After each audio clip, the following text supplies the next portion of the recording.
Before I go into detail about the build, I wanted to let you know that this build is in no means supposed to replace the current 4-piece Tactician with Vigorous and Inventive.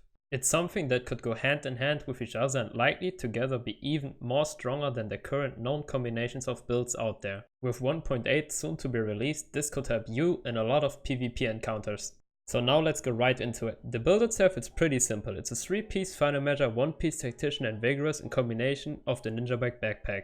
This will result in us having the 4-piece of the final measure, which will diffuse incoming nades every 8 seconds. This is the main reason you want to go with this build, to protect you and your team from additional stagger and damage. In addition to that, also the 15% skill haste of the Tactician 2-piece. The next thing to talk about are the main stats. 4 of the gear pieces are electronics and only 1 gear piece has stamina. That is because of a big buff to stamina rules in 1.8, where stamina will grant you 30 health per stamina compared to 15, which will lead us to an increased survivability overall.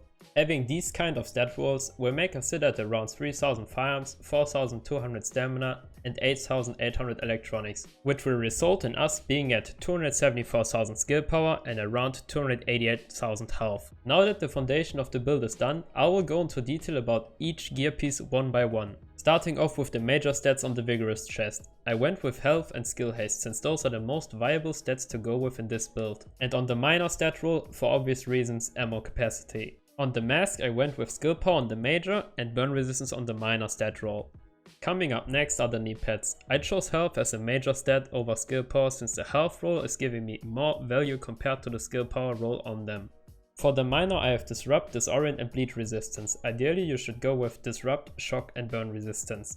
Unluckily I just did not find myself a better piece in the first global event, so I have to use them for now. For the backpacks major I also went with health. You could also go with skill power as well since both rolls are even on the gear piece. On the minor I went with bleed resistance. In this case burn resistance would be way better as well, but I had to go with bleed resistance because of the same reason as for the knee pads. Up next are the gloves. They're pretty much the same as in every other healer build. Assault rifle damage, crit chance and skill haste. For the last piece, the holster, skill haste again, so we can get as close as possible to 50% that you will need for a strong healer build. For the prototype performance mods, I use 4 6% ally heal mods. For the normal mods, I use 3 electronic mods with 3% skill haste on them and 2 with electronics and health. Having those will make you sit at around 49% of skill haste. Coming up next are my weapons. As my main weapon I use a lightweight M4 with Talented for the 15% skill power boost for killing an enemy or skill object. As my second talent I got Competent, since the skills are pretty much every 15 seconds ready to use.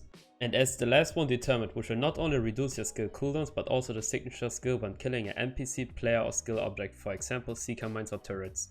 For the weapon mods I use a scope and a muzzle with headshot damage, critted damage and critted chance. For the underbarrel, critted damage, stability and reload speed. And for the magazine size, critted chance and rate of fire. Keep in mind that you need at least a classified holster, else you will end up with 2 inactive weapon talents unless you're using a firearms mod, which will make you lose skill power you will definitely need. For my secondary I do not really have a perfect fit so far. As of right now I'm running with another lightweight M4 which only has Determined in the last slot and the same weapon mods as my main gun. I usually only switch to this gun when my main gun runs out of ammo and I'm able to assist my team finishing off the enemy with a few bullets. For my pistol I'm using Predatory and Harmful. Predatory is pretty useful before going into a fight to have the 35% heal over time for 20 seconds and Harmful to slow down the enemies that try to run away. Next up are the skills. First and foremost the support station with the immunizer mod which provides constant immunity and heals at around 9000 per second, or for 33% burst heal if you destroy it yourself. Also in addition to the heal it provides over the period it's active, I have to add that it's not working as it should right now. Since they made a change that 2 stations can't heal you at the same time, they implemented an invisible debuff every time you get healed that lasts for 1 second. Due to a bug with that, the station sometimes skips heals which result in less healing than it does on paper.